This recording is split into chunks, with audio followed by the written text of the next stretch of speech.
Hi, Josh. How's it going? Great. How are you doing, Joanne? Should I call you Joanne or Mom? You can call me Joanne. That'll be Okay, different. Welcome to our Pastors in Pandemic series. I really appreciate that you're with us today. of course. I was wondering, could you let everybody know what do you do? Where do you work? Yeah, I am one of the pastors over at the Father's House in Chi-Li, New York, Rochester. Yep, It's a great that's where I church. am. Yeah, Yep, we go there because that's where our grandchildren go. nice.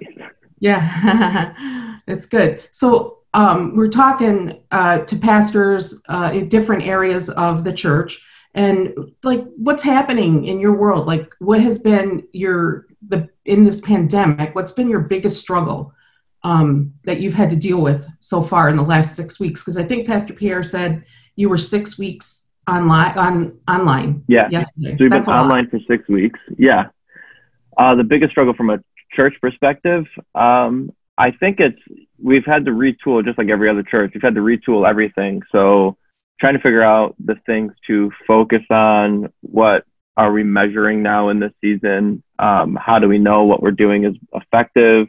Mm, Um, Early on, the bigger struggles were ensuring that we were keeping our congregation engaged and ensuring that people are still in community and being cared for. Care is a huge thing right now.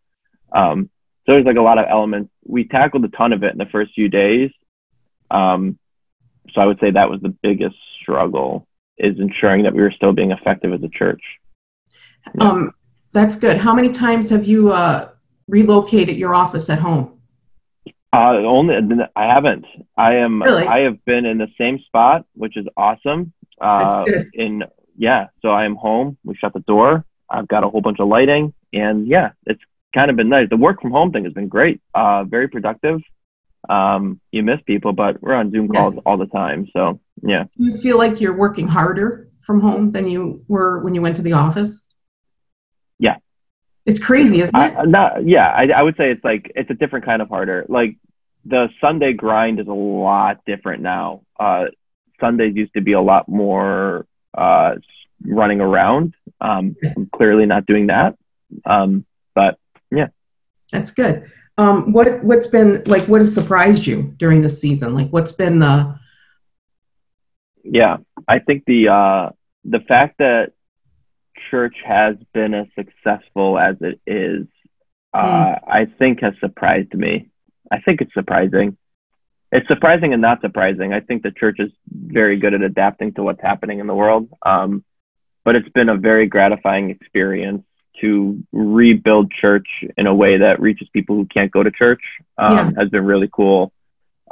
We've taken now state borders, like things like distance doesn't matter for church. right. So like we have dozens of people in Florida watching, dozens of people in Manhattan watching every week. And that's just been a really cool thing and kind of surprising. So it's opening up a lot of cool opportunities over the coming months on what we can do to continue to reach people that aren't in Rochester. So that's exciting.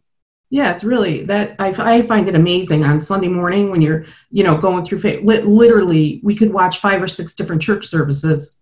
That's never Yeah. happened.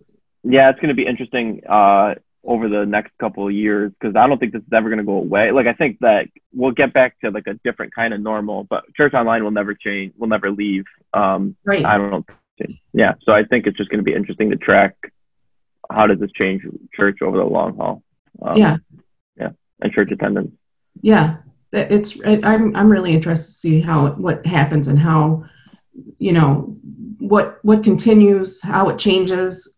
I hope people, a vast majority of people don't want to stay home to watch church because gathering is so good for you. But Yeah, to be able to reach so many more people, and a lot of our pastors are saying that. Some even say that because they're reaching more people, their finances are going up. yeah, So, if you it's have a church of interesting. 100 and now you have, 200 people watching you, and a lot of them then Yeah, they say, oh, I want to tithe. I want to give to this church. So it's been really yeah, cool that way. Yeah. yeah. Um, and I think I want to end with the last question that I have for you is what is your greatest hope coming out of this? Like what do you see as, what do you hope for?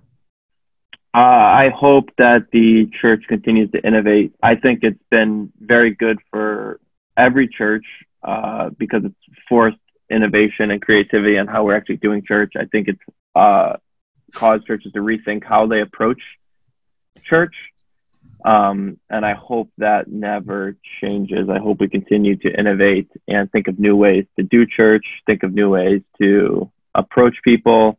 I hope that happens. I hope that online church remains a thing. I think you can't replace gathering, but there's also, like, we have people in Pittsburgh, a couple in Pittsburgh started watching our church. They just joined the small group at the Father's house. We don't have a church in Pittsburgh, but now we have people that are actively engaged in small groups at the Father's house. We have people in Connecticut who've identified themselves as brand new people to the Father's house, which is really, really interesting. And watching the different places and the numbers of people. The Manhattan one blows my mind that there's like consistently over 50 people in Manhattan watching.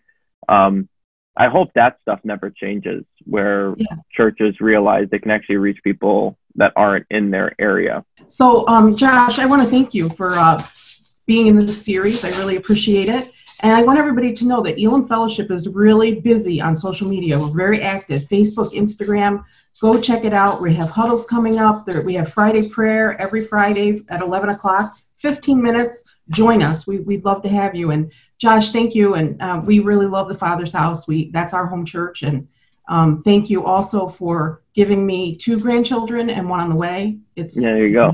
Right now, you're my favorite. So, yeah, doing what I can. And I love that Chloe is like she's gonna get a Tony someday for her Broadway performances. Yeah. So she's our retirement plan. So yeah. That is. Yeah. Thank you. Good talking to you. Bye. Bye.